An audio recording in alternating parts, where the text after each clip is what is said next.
Hi ನಮಸ್ಕಾರ. Idea ನ್ಯೂಸ್ಗೆ ಸ್ವಾಗತ. ವೀಕ್ಷಕರೇ, ಇಂದಿನ ಕಾರ್ಯಕ್ರಮ ಏನು ಅನ್ನೋದನ್ನ ನೋಡೋಣ. ಮುಳಬಾಗಿಲಿನಲ್ಲಿ ದಿನೇ ದಿನೇ ರಾಜಕೀಯ ಶುರುವಾಗ್ತಾ ಇದೆ. ರಾಜಕಾರಣಿಗಳ ಧ್ವನಿ ಶುರುವಾಗ್ತಾ ಇದೆ.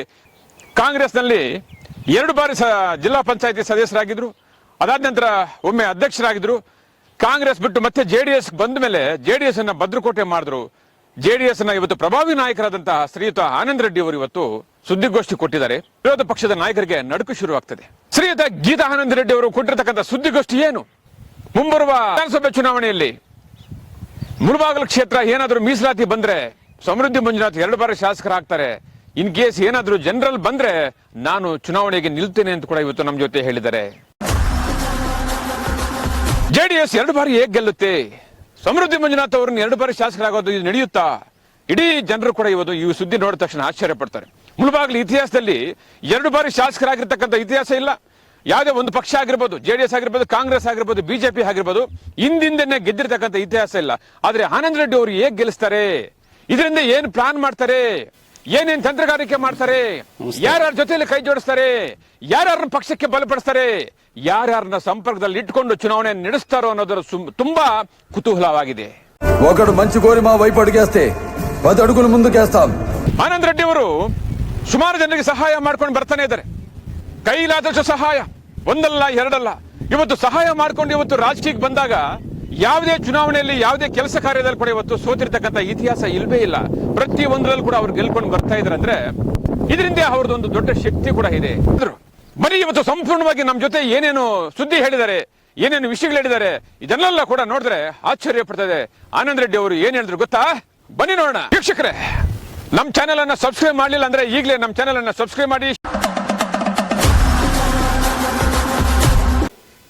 ಸರ್ ನಮಸ್ತೆ. ನಮಸ್ತೆ ಸರ್, ಇತ್ತೀಚೆಗಷ್ಟೇ ಮುಳಬಾಗಿಲಿನಲ್ಲಿ ಒಂದಷ್ಟು ಸೇವೆಗಳು ಕಾಣದಂತೆ ತಾವು ಮಾಡ್ತಾ ಇದ್ದೀರಾ. ಹೌದು. ಸೊ ಈಗ ನಿನ್ನೆ ತಾನೇ ಒಂದಷ್ಟು ಸಾರ್ವಜನಿಕರಿಗೋಸ್ಕರ ಎಲ್ಲೋ ಒಂದ್ ಕಡೆ ಪುಣ್ಯಕ್ಷೇತ್ರಕ್ಕೆ ನೀವು ಬಸ್ಸುಗಳನ್ನು ವ್ಯವಸ್ಥೆ ಕೂಡ ಮಾಡ್ತಾ ಇದ್ದೀರಾ. ಹೌದು. ಸೊ ಜನ ಏನಂತ ಇದ್ದಾರೆ ಅಂದ್ರೆ ಎಲ್ಲೋ ಒಂದ್ ಕಡೆ ಆನಂದ್ ರೆಡ್ಡಿ ಅವರು ಪಬ್ಲಿಸಿಟಿ ಇಲ್ದೇ ಕೆಲಸಗಳು ಮಾಡ್ತಾ ಇದ್ದಾರೆ, ಸೇವೆಗಳು ಮಾಡ್ತಾ ಇದ್ದಾರೆ. ಸೊ ಇದರಿಂದ ಏನಿದೆ, ಅವರು ಏನೋ ಒಂದು ಪ್ಲಾನ್ ಇಟ್ಕೊಂಡು ಮಾಡ್ತಾ ಇದ್ದಾರೆ ಅಂತ ತುಂಬಾ ಜನ ಈ ಒಂದು ಟ್ರೆಂಡ್ ಅನ್ನ ಶುರು ಮಾಡಿದ್ರಿ ಸರ್. ತಾವೇನ್ ಹೇಳ್ತೀರಿ ಸರ್? ಭಗವಂತ ಸೇವೆ ಮಾಡೋಕ್ಕೆ ಎಲ್ರಿಗೂ ಹೇಳ್ಬಿಟ್ಟು ಮಾಡಬೇಕಂತದ್ದು ಏನಿಲ್ಲ. ಸೇವೆ ಮಾಡೋರು ಯಾವತ್ತೂ ಹೇಳ್ಕೊಳ್ಳೋದು ಇಲ್ಲ. ಅದರಿಂದ ಭಗವಂತ ಸೇವೆ ಇವತ್ತಲ್ಲ, ನಾವು ಆವತ್ತಿಂದ ಮಾಡ್ತಾನೆ ಇದ್ದೀವಿ. ಅದು ಸರ್, ಇತ್ತೀಚೆಗಷ್ಟೇ ರಾಜಕೀಯದಲ್ಲಿ ಒಂದಷ್ಟು ಸದ್ದುಗಳು ಕೂಡ ಶುರುವಾಗಿದೆ. ಎಲ್ಲೋ ಒಂದು ಕಡೆ ಮುಳಬಾಗಿಲು ಕ್ಷೇತ್ರದಲ್ಲಿ ಬೇರೆ ರಾಜಕೀಯಕ್ಕಿಂತೂ ಬೇರೆ ರಾಜಕಾರಣಿಗಳಿಗಂತೂ ಯಥೇಚ್ಛವಾಗಿ ಕೆಲಸ ಕಾರ್ಯಗಳು ಮಾಡ್ತಾ ಇದ್ದಾರೆ ಆನಂದ್ ರೆಡ್ಡಿ ಅವರು. ಸೊ ಏನಾದರೂ ಮುಳಬಾಗಿಲು ಕ್ಷೇತ್ರ ಜನರಲ್ ಆದ್ರೆ ಏನಾದರೂ MLA ಕಂಟೆಸ್ಟ್ ಆಗ್ತಾರಾ, ಅಥವಾ ಮುಂಬರುವ MLC ಚುನಾವಣೆಗೆ ಏನಾದರೂ ಕಂಟೆಸ್ಟ್ ಮಾಡ್ತಾರಾ ಅಂತೇಳಿ ಸುಮಾರು ಜನ ಅಂತಿದ್ದಾರೆ. ಸೊ ಅದರ ಬಗ್ಗೆ ತಾವೇನು ಹೇಳ್ತೀವಿ ಸರ್? ತಾಲೂಕಿನ ಜನ ಆಶೀರ್ವಾದ ಮಾಡ್ತೀವಿ ಅಂದರೆ ನಿಂತ್ಕೊಳ್ಳಕ್ಕೆ ರೆಡಿ ಇರ್ತೀವಿ ನಾವು. ಸೊ ಇತ್ತೀಚೆಗಷ್ಟೇ JDS ನಲ್ಲಿ ಪ್ರಬಲ ವ್ಯಕ್ತಿಯಾಗಿ ಕಾಣಿಸ್ಕೊಂತ ಇದ್ದಾರೆ. ಸೊ ನಾನಾ ರೀತಿಯ ಕೆಲಸ ಕಾರ್ಯಗಳು ಕೂಡ ಮಾಡ್ತಾ ಇದ್ದಾರೆ. ಸುಮಾರು ಪಂಚಾಯತಿಗಳಲ್ಲಿ ಕೂಡ ಬೇರೆ ಪಕ್ಷದವರು ಮಾಡಬಾರ್ದಂತ ಕೆಲಸಗಳು ಕೂಡ ತಾವು ಮಾಡ್ತಾ ಇದ್ದಾರೆ. ಸೊ ಈ ಒಂದು ಶಾಸಕರಿಗೆ ಇರ್ತಿರ್ತಕ್ಕಂಥ ಒಂದು ಶ್ರದ್ಧೆ, ಅಷ್ಟೊಂದು ಶ್ರಮ ಕೂಡ ತಮಗಿದೆ, ತಾವು ಮಾಡ್ತಾ ಇದ್ದಾರೆ. ಸೊ ಹಿಂದೆ ಏನಿದೆ ಅಂತ ನಿಮ್ಮ ಅನಿಸಿಕೆ? ಜನಕ್ಕೋಸ್ಕರ ಸೇವೆ ಮಾಡೋದು ತಪ್ಪೇನಿದೆ. ಅಭಿವೃದ್ಧಿ ಮಾಡಬೇಕು ಅಂತ ಯಾರು ನಮಗೇನು ಹೇಳ್ಕೊಟ್ಟಿಲ್ಲ. ನಾವು ಸ್ವಂತ ಬುದ್ಧಿಯಿಂದ ಮಾಡಬೇಕು ಅಂತ ಬುದ್ಧಿ ಇದೆ. ಒಂದು ಏನಂದರೆ, ಒಂದು 7 ವರ್ಷದಿಂದ ನಮ್ಮ ಚಿಕ್ಕ ಮಗ ತೀರ್ಕೊಂಡಾದಾಗಿಂದ ಎಲ್ಲೋ ಒಂದು ಜಾಗದಲ್ಲಿ ದಿನಕ್ಕೆ ಬಂದಾಗ ನಮ್ಮ ಕೈಲಾದಷ್ಟು ಜನಗೆ ಸಹಾಯ ಮಾಡೋಣ ಅಂತ ಒಂದು ಮನಸ್ಸಿಂದ ಮಾಡ್ತಾನೆ ಇದ್ದೀವಿ ನಾವು. ಅದು ಮುಂದಿನ ಚುನಾವಣೆಯಲ್ಲೂ ಮೊನ್ನೆ ಹೆಂಗೆ ಮಾಡೋದು ಅದೇ ಮಾಡ್ಕೊಂಡು ಬರ್ತೀವಿ, ಅದೇ ರೀತಿಯಲ್ಲಿ ಮಾಡ್ತೀವಿ ನಾವು. ಸೊ ಎಲ್ಲೋ ಒಂದು ಕಡೆ ಈಗ ಆನಂದ್ ರೆಡ್ಡಿ ಅವರು JDS ನಲ್ಲಿ ಪ್ರಬಲವಾದಂತಹ ವ್ಯಕ್ತಿಗಳ ಜೊತೆ ಇದ್ದಾರೆ, ಕಾಂಗ್ರೆಸ್ ನಲ್ಲಿ ಪ್ರಬಲವಾದಂತಹ ವ್ಯಕ್ತಿಗಳ ಜೊತೆ ಕಾಣಿಸ್ಕೊಳ್ತಾ ಇದ್ದಾರೆ. ಸೊ ಜನರಿಗೆ ಏನ್ ಕನ್ಫ್ಯೂಸ್ ಆಗಿದೆ, ಆನಂದ್ ರೆಡ್ಡಿ ಅವರು ಯಾವ ಪಕ್ಷದಲ್ಲಿ ಮುಂದೆ ಏನೋ ಒಂದು ಹೆಜ್ಜೆ ಹಾಕ್ತಾರೆ ಅಂತ ಇದ್ದಾರೆ. ತಾವು ಏನಾದ್ರು ಹೊಸ ಪ್ಲಾನ್ ಇದೆಯಾ ಸರ್ ರಾಜಕೀಯದಲ್ಲಿ? ನಾವು JDS ಪಕ್ಷಕ್ಕೆ ಸೇರಿದ್ವಿ, JDS ಪಕ್ಷದಲ್ಲೇ ಮುಂದುವರಿತೀನಿ. ಸೊ ಎಲ್ಲೊಂದು ಕಡೆ ಮುಂಬರುವ ಚುನಾವಣೆಯಲ್ಲಿ ಏನಾದ್ರು ಮುಳಬಾಗಿಲು ವಿಧಾನಸಭಾ ಕ್ಷೇತ್ರದಲ್ಲಿ ಜನರಲ್ ಬಂದ್ರೆ ತಾವು MLAಗೆ ಕಂಟೆಸ್ಟ್ ಮಾಡ್ತೀರಾ? ಕಂಟೆಸ್ಟ್ ಮಾಡ್ತೀನಿ. ಜನ ಅಭಿಪ್ರಾಯ ತಕೊಂಡು ಜನ ಆಶೀರ್ವಾದ ಇದ್ರೆ ನಾನು ಕಂಟೆಸ್ಟ್ ಮಾಡ್ತೀನಿ. ಸೊ ಹಾಗೆ ಮುಂಬರುವ ಚುನಾವಣೆಗಳಲ್ಲಿ ಇನ್ನೇನು 2.5 ವರ್ಷ ಚುನಾವಣೆ, ಹೌದು, JDS ಪಕ್ಷವನ್ನ ಯಾವ ರೀತಿ ನೀವು ಭದ್ರಪಡಿಸೋದಕ್ಕೆ ಏನಾದ್ರು ಪ್ಲಾನ್, ಹೊಸ ಪ್ಲಾನ್ ಹಾಕಿದ್ರೆ ಸರ್? ಇನ್ನೂ ಟೈಮ್ ಇದೆಯಲ್ಲ, 2 ವರ್ಷ ಇದೆಯಲ್ಲ, ಕಾದು ನೋಡೋಣ. ಅದಕ್ಕೆ ಲೋಕಲ್ ಎಲೆಕ್ಷನ್ ಆಗಲಿ, ಆದಮೇಲೆ ನಮ್ಮ ಲೀಡ್ಸ್ ಇದ್ದಾರೆ, ಜನ ಇದ್ದಾರಲ್ಲ ತಾಲೂಕಲ್ಲಿ, ಕೂತ್ಕೊಂಡು ಮಾತಾಡಿಕೊಂಡು ಯಾವ ರೀತಿಯಲ್ಲಿ ಮಾಡಬೇಕಂತ ಎಲ್ಲರೂ ಸಹಕಾರ ತಗೊಂಡೇ ಮಾಡ್ಬೇಕು ನಾವು. ಈ ಸೇವೆ ತಾವು ಎಷ್ಟು ವರ್ಷಗಳಿಂದ ಮಾಡ್ತಾ ಇದ್ದೀವಿ ಸರ್? ಸುಮಾರು ವರ್ಷದಿಂದ ನಮ್ಮೂರಲ್ಲಿ ಮಾಡ್ತಾ ಇದ್ದೀವಿ ನಾವು. ಕೇಳಿದಾಗ ವರ್ಷನೂ ಶಬರಿಮಲೆಗೆ ಹೋಗ್ತಾ ಇದ್ದಾರೆ, ಓಂ ಶಕ್ತಿಗೆ ಹೋಗ್ತಾ ಇದ್ದಾರೆ ನಮ್ಮ ಜನ. ಆಮೇಲೆ ನಮ್ಮ ನಾಗೂರು ಹೈದರಾಬಾಲಿ ಅದಕ್ಕೂ ಹೋಗ್ತಾ ಇದ್ದಾರೆ. ಬಂದು ಜನ ಕೇಳಿದಾಗ ನಮ್ಮೂರವ್ರಿಗೆ ಅವರು ಆಶೀರ್ವಾದ ಮಾಡಿ ಕಳಿಸಿದ್ದೀನಿ. ಈ ರೀತಿ ಮುಳಬಾಗಿಲು ತಾಲೂಕಿನಲ್ಲಿ 30 ಪಂಚಾಯತ್ಗಳಿದೆ. ಯಾವ್ದಾದ್ರು ಪಂಚಾಯತ್ ಅವರು ಯಾವ್ದಾದ್ರು ಗ್ರಾಮದವ್ರು ಬಂದು ಸರ್ ನಮಗೂ ಒಂದು ವ್ಯವಸ್ಥೆ ಮಾಡ್ಕೊಡಿ ಅಂತಂದಾಗ ತಾವೇನಾದ್ರು ಕಳ್ಸಕ್ ರೆಡಿ ಇದೀರಾ ಸರ್? ರೆಡಿ ಇದ್ದೀನಿ, ಕಳಿಸ್ತೀನಿ. ತಾಲೂಕಿನಲ್ಲಿ ಯಾರೇ ಬರಲಿ ಕಳಿಸ್ತೀನಿ. ಯಾವುದೇ ದೇವಾಲಯಕ್ಕಾಗಲಿ ದೇವ್ರ ಹತ್ರ ಹೋಗ್ಬೇಕಂದ್ರೆ ಕಳಿಸ್ತೀನಿ. ಓಂ ಶಕ್ತಿ ಆಗಿರ್ಬೋದು, ಕಳಿಸ್ತೀನಿ. ಶಬರಿಮಲೆ ಆಗಿರ್ಬೋದು. ಹೌದು. ಇನ್ ಕೇಸ್ ಬೇರೆ ದೇವಸ್ಥಾನಕ್ಕೆ ಹೋಗ್ಬೇಕು ಅಂದಾಗ ಭಕ್ತಾದಿಗಳು ಕಳಿಸ್ತೀರಾ? ಕಳಿಸ್ತೀನಿ.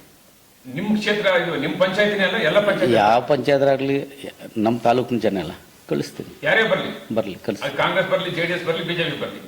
ಮೊದಲಿಂದ ನಂಗೆ ಪಕ್ಷ ಇಟ್ಕೊಂಡಿಲ್ಲ. ಜನ ಬಂದಾಗ ಅದು ಆಶೀರ್ವಾದ ಮಾಡಿದ್ವಿ. ಯಾವ ದೇವಸ್ಥಾನ ಇರಲಿ, ಜನಕ್ಕೆ ಏನು ಕಷ್ಟ ಆದರೂ ನಮ್ಮ ಸ್ವಂತ ಇಚ್ಛೆಯಿಂದ ಕೊಟ್ಟಿದ್ದೀವಿ ನಾವು.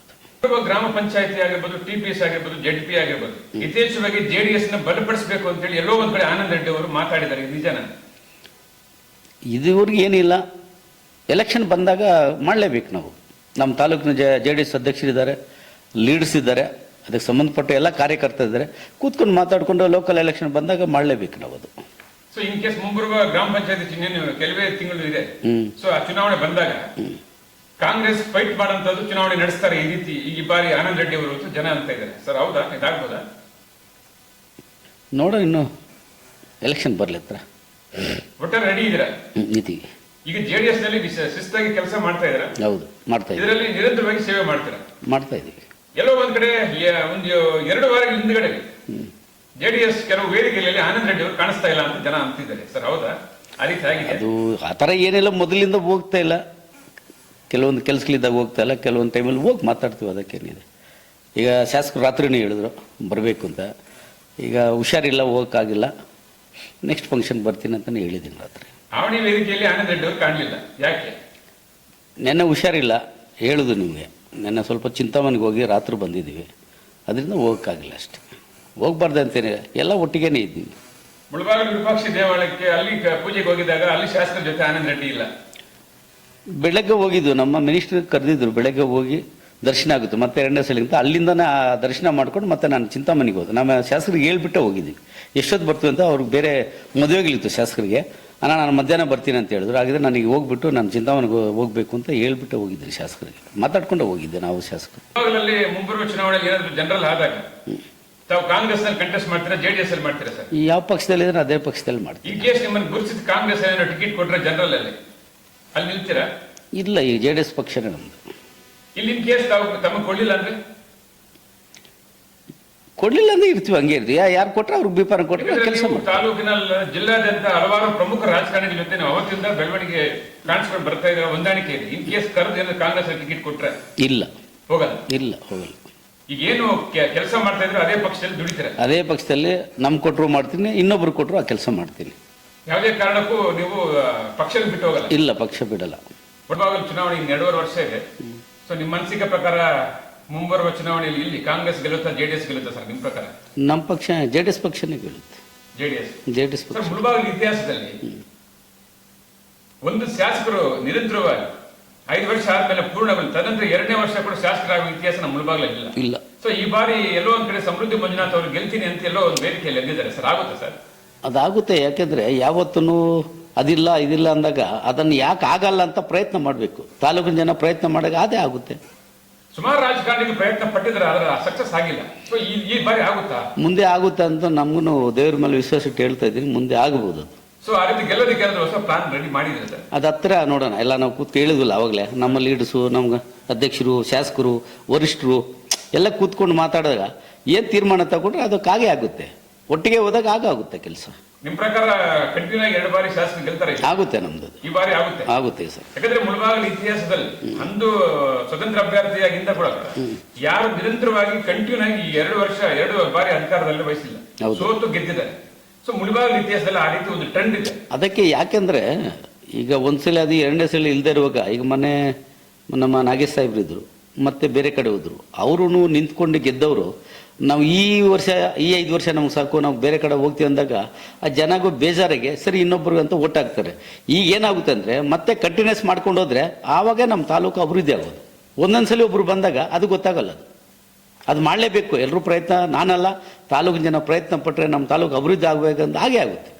ಮಂಜುನಾಥ್ ಅವರು ಶಾಸಕರು ಆಗ್ತಾರೆ. ಶಾಸಕರು ಜನರಲ್ ಆದ್ರೆ ತಾವು ರಾಜಕೀಯಕ್ಕೆ ಬರ್ತೀರಾ?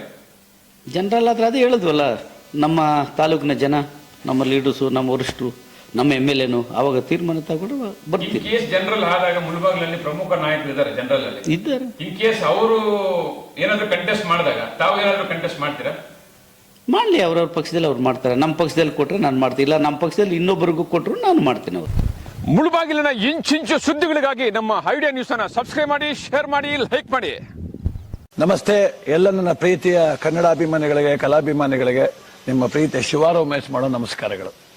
ಕೋಲಾರದ ಸಮಸ್ತ ಬಂಧುಗಳು, ಕರ್ನಾಟಕದ ಎಲ್ಲ ಕಲಾಭಿಮಾನಿಗಳು, ಕನ್ನಡಾಭಿಮಾನಿಗಳು ಈ ಐಡಿಯಾ ನ್ಯೂಸ್ ಚಾನಲ್ನ ಸಬ್ಸ್ಕ್ರೈಬ್ ಮಾಡ್ಕೊಳ್ಳಿ, ಬೆಂಬಲಿಸಿ, ಆಶೀರ್ವದಿಸಿ, ಆನಂದಿಸಿ, ವಿವೇಚಿಸಿ, ವಿಚಾರಿಸಿ.